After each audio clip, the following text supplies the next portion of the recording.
You know, it's been a while. I wonder what's going on over at Gospel Coalition. Stop throwing pastors under the bus. Okay, let's check it out. Stop throwing pastors under the bus by Brett McCracken. I've noticed an increasingly prevalent genre of online evangelical Christian commentary in which pastors are shamed because they're insufficiently vocal about this or that outrage or not militant enough in the culture war. Increasingly, it seems, there's a lot of social media mileage in throwing pastors under the bus. The formula is familiar. A highly online Christian. Yeah, that's a temptation to click another link, and I've already clicked one too many today. I'm not taking that. The formula is familiar. A highly online Christian takes to social media and puts generic pastors on blast by unfavorably comparing them to secular thought leaders or politicians who are supposedly more courageous truth tellers. But is this a good faith critique? And is it helpful? Good question. Let's continue. Pummeling your pastor crossed out, the pastors in scare quotes online. Few call out their own pastors online, but many employ the imprecise word pastors. Every pastor in the world, every American pastor. A few notable pastors you're subtweeting to advance a narrative of negligent clergy sitting out the culture war. Often the social media post focuses on a timely front in the culture war and turns it into an indictment on beta pastors. Beta pastors who are allegedly naive about the issue's gravity. Wake up, pastor. Wake up, beta pastor. While you're trying to winsomely engage the culture, this culture is indoctrinating your congregation with critical race theory, LGBT plus agendas, woke ideology, and so on. Quit sitting on the sidelines. Beta pastors. Left-leaning Christians also joined the pastor as a punching bag social media chorus. Their posts similarly indict pastors as a vague class, taking them to task for enabling various evils.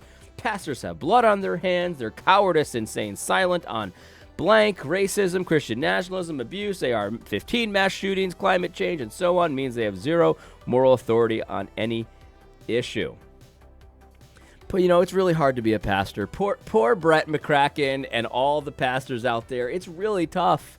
It's really tough. And you know, they can't really take the criticism. It's not helpful to talk about just the pastors and really what you're talking about. Your pastor is what Brett McCracken seems to be saying. That's not very nice, guys. That's not very nice at all. It's hard to be a pastor, and pastors should not be criticized online in this kind of a fashion. You know, Brett, this is beta pastors. That was a good one. It was a good one. Beta pastors. I've never said that, but maybe I will. Maybe I'll add that to my repertoire. Beta pastors. I think Brett McCracken definitely qualifies as a beta pastor.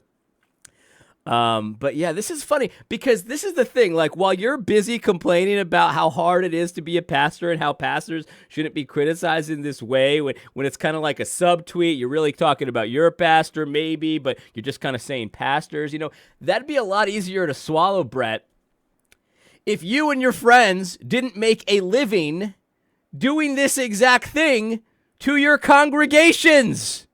Going to the Atlantic and writing a stupid brain-dead article about how Christians are evil, they're racist, they're bigoted, they fall for every conspiracy theory.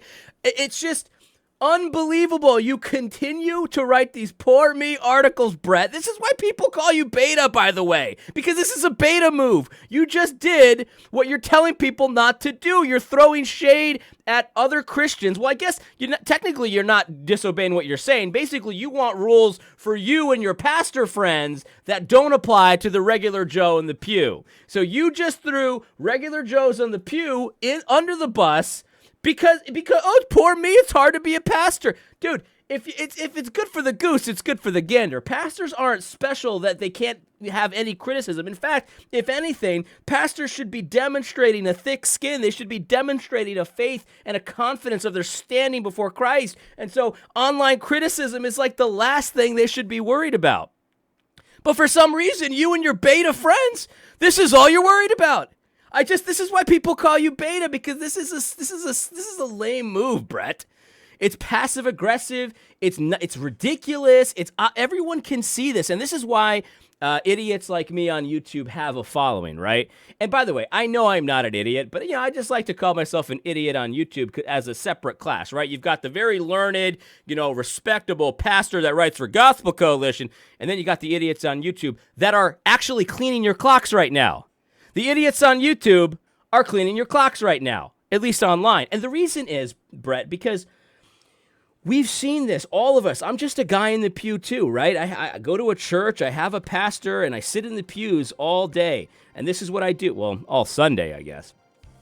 And this is what I do. I've got a life in my church, and it's a vibrant life and all that kind of stuff, right? But we've seen time and time again, you and your buddies, your popular Gospel Coalition, winsome, limp-wristed beta buddies, go to the media and rip us. The nameless, faceless, evil, fundamentalist, evangelical Christian who voted for Donald Trump. You rip us constantly, and we are sick of it. This is why I'm cleaning your clock, Brett. This is why it's happening. This is why people like me have more influence every day, and people like you have less influence every day. It's because people are sick to death of the double standard. You're sitting here whining like a little baby about your job being so hard, and I get criticized online as you're criticizing other people online. We're sick of it. It's a double standard. It's disingenuous, and it's a beta move. So if you don't want to be called beta anymore, Brett, I believe this is the first time I've ever called you beta, but I kind of like it. I could get used to this. If you want people to stop calling you and your little latte-sipping buddies beta pastors, it was beta pastors, right? Then stop being so beta. It's the internet, man. What's your deal? You have to write an article about this?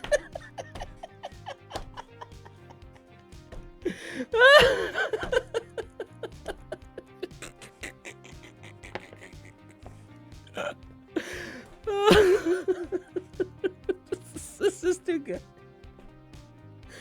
That's all I gotta say. I need to cheer up here. It's just too depressing. These are our leaders. It's just too depressing. Oh, it smells so good. These Guggen bakes smell really good. I keep this empty package of baits at my desk whenever I need a quick pick me up. Oh man, how long must we endure these poor me, it's hard to be a pastor articles? How long?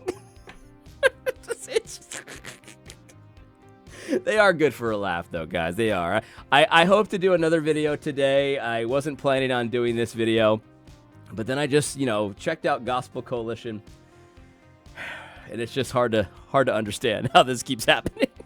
It's like Groundhog Day. All right, guys. I hope you found this one helpful. God bless.